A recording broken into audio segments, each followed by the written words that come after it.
ప్రభువైన యేసుక్రీస్తు నామమున మీ అందరికీ శుభములు. మన యొక్క దిన భాగంలో నుండి తీతుకు రాసిన పత్రిక 3వ అధ్యాయము 14వ వచనం. సత్క్రియలు శ్రద్ధగా చేయుటకు నేర్చుకొనవలెను.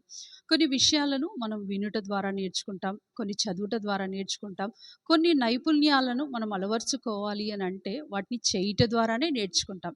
ఇక్కడ పౌలు భక్తుడు కూడా తీతుకు రాస్తూ ఇలా అంటాడు, మీరు సత్క్రియలను చేయుటకు నేర్చుకొనవలెను. యెషయా ప్రవక్త తన యొక్క మాటల్లో ఇలా అంటాడు, మీరు కీడు చేయటం మాని మేలు చెయ్య నేర్చుకొనడి అని. అయితే మేలు అని అనగానే మనం ఏమనుకుంటా ఉంటాము అంటే మనకు జరిగే మేలు, లేకపోతే మన ద్వారా మనకొచ్చే పేరు గురించి, మన ద్వారా ఇతరులకు జరిగే మేలు గురించి మాత్రమే ఆలోచిస్తాం. కానీ ఇక్కడ చెప్పబడుతున్న సత్క్రియలు, మేలు అనేది దీంట్లో ప్రభువుకి ఎంత మహిమ వస్తుంది, ప్రభు యొక్క ఘనతకి మనం ఎంత కారణం అవుతున్నాం మాత్రమే.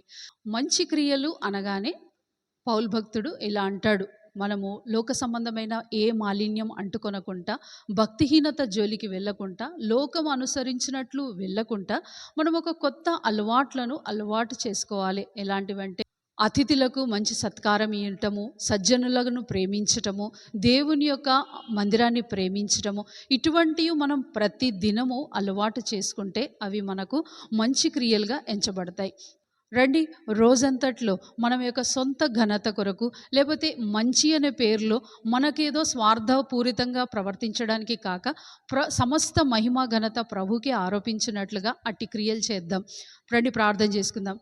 ప్రియమైన తండ్రి, యేసు ప్రభు ఘనమైన నామంలో నీ పాసనీల్లో చేరి, దేవా మేము కూడా నీ దృష్టిలో మంచివి ఏవైతే కనబడుతున్నాయో అలవర్చుకొనుటకు మాకు నేర్పించమని ప్రార్థిస్తున్నాం.